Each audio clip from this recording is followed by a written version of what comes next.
হরিনাথপুর গ্রাম।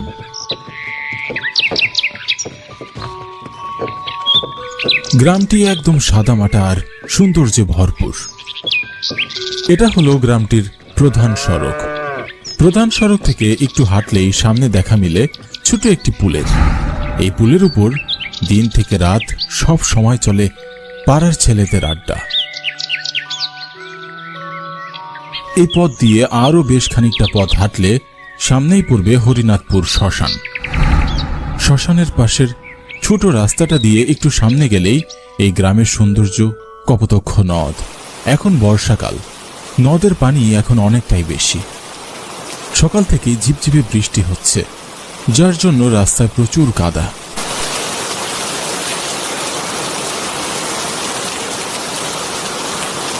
অব্র, শুভ আর আদিত্য তিন বন্ধু রাত প্রায় 10টার দিকে ঝিপঝিপে বৃষ্টির মাঝে হাতে একটা টর্চ আর জাল নিয়ে বের হয়েছে কপোতক্ষ নদের উদ্দেশ্যে।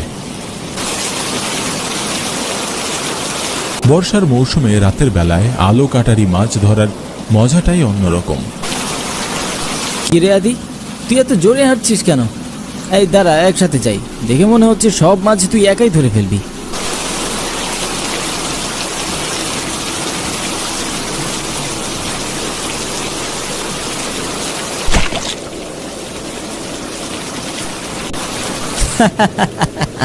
অতি চালাকের গলায় দড়ি।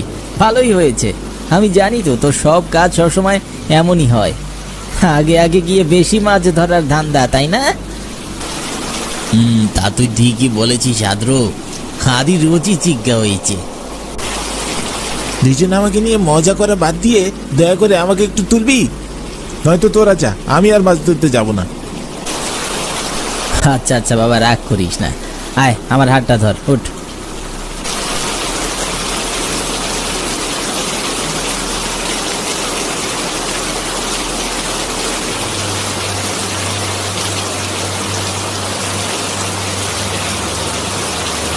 এরপর তারা তিনজন শ্মশানের পাশের ছোট রাস্তাটি ধরে হাঁটতে হাঁটতে নদীতে চলে যায়।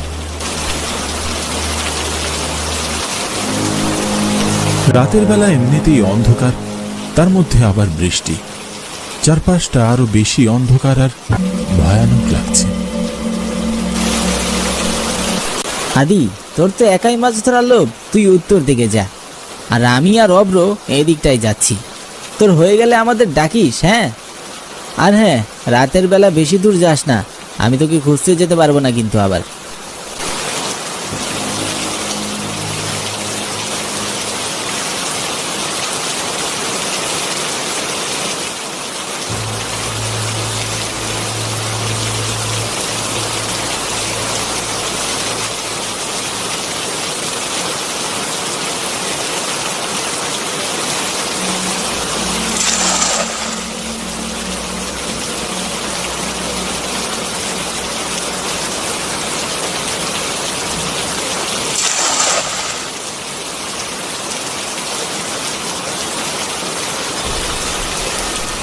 প্রায় ঘন্টা দুয়েক মাছ ধরার পরে ঘাটে ফিরে আদি অব্রদের ডাক দিল।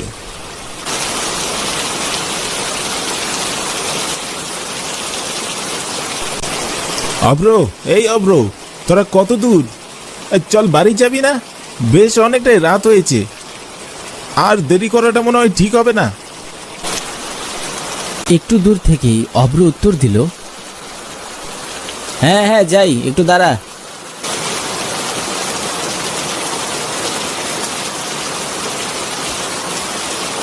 একটু পরে তারা দুজন ঘাটে ফিরে এলো। তখন রাত প্রায় 12টা হবে। আদিকে দেখে অব্র বলল, কিরে, তোর না সবার থেকে বেশি মাছ ধরার নেশা? তাহলে এত তাড়াতাড়ি বাড়িতে যেতে চাইছিস কেন? অব্র, আমার জানি না কেমন একটা ভয় ভয় করছে। মনে হচ্ছে আমার পিছনে কেউ আছে।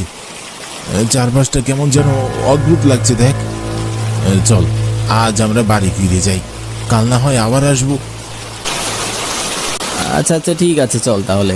এমনিতেও বৃষ্টিতে বেশিক্ষণ ভেজা ঠিক হবে না, আবার অসুস্থ হয়ে যেতে পারি। এরপর তারা তিনজন মিলে আবার বাড়ির পথে রওনা দিল।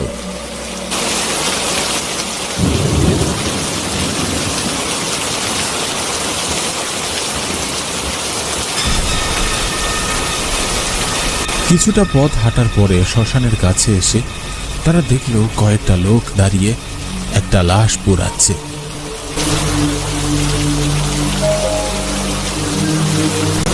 কিরে আদি, এত রাতে লাশকে পোড়াচ্ছে? আর আমরা যাবার সময় তো এখানে কোনো লাশ ছিল না। এত তাড়াতাড়ি কে মারা গেল? হ্যাঁ তাই তো, চল গিয়ে দেখে আসি কে মারা গিয়েছে। আমাদের পাড়ার কেউ না তো? এই দাঁড়া তোরা, তোদের কি মনে হচ্ছে না বিষয়টা অস্বাভাবিক? এখন বাজে রাত প্রায় 1টার মতো, আবার চিপচিপে বৃষ্টি, এমন সময় কি কেউ লাশ পোড়ায়? বিষয়টা কেমন যেন স্বাভাবিক মনে হচ্ছে না। চল চল বাড়িতে ফিরে যাই, কে মরেছে সেটা দেখার দরকার নেই। আরে না না, এরকম কিছু না তো হতে পারে। চল গিয়ে দেখে আসি কে মারা গিয়েছে। আর তাছাড়া ভয়ের কি আছে, আমরা 3 জন তো আছি। শুভ্রর কথা না শুনে আদি আর অব্র শ্মশানের ভিতরের দিকে এগিয়ে যেতে থাকে, আর বাধ্য হয়ে অব্র তাদের সাথে যেতে লাগলো। শ্মশানে দাঁড়িয়ে থাকা লোকগুলোর কাছে গিয়ে অব্র জিজ্ঞাসা করলো, দাদা, এই যে দাদা, শুনছেন? আচ্ছা, কে মারা গিয়েছে একটু বলুন তো। লোকগুলো উল্টো দিকে মুখ ঘুরে দাঁড়িয়ে আছে। অব্রর কথা তারা কানেই নিল না। অব্র আবারও লোকগুলোকে জিজ্ঞাসা করল, দাদা বললেন না যে কে মারা গিয়েছে? এবার লোকগুলো তাদের দিকে একসাথে ফিরে তাকালো। লোকগুলোকে দেখে তারা 3 জনই ভয়ে জড়সড় হয়ে গেল। লোকগুলোর চেহারার মধ্যে শুধু দাঁত ছাড়া আর কিছুই নেই। এমন ভয়ঙ্কর চেহারা দেখে তাদের জ্ঞান হারাবার উপক্রম।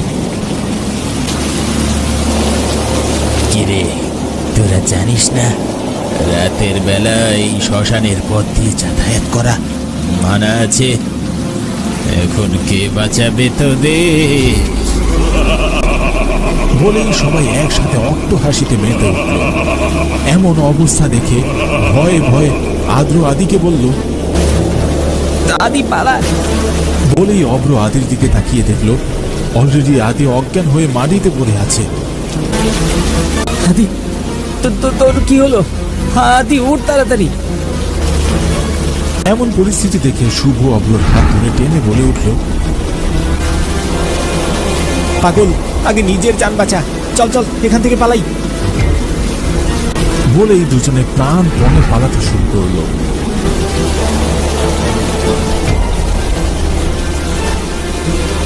ছুটতে ছুটতে এক সময় তারা দুজন একটি গাছের নিচে এসে দাঁড়ালো।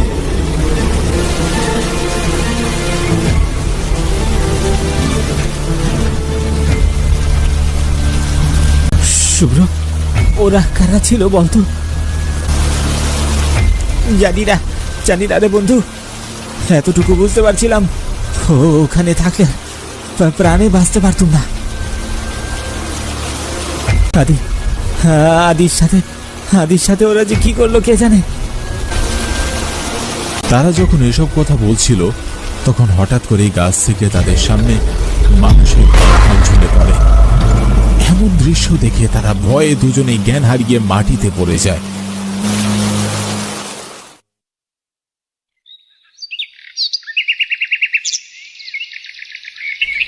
পরের দিন তাদের দুজনের যখন জ্ঞান ফিরে তখন সকাল হয়ে গিয়েছে।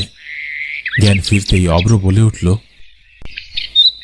শুভ্র, আদি, চল তো দেখে আসি আদির কি অবস্থা।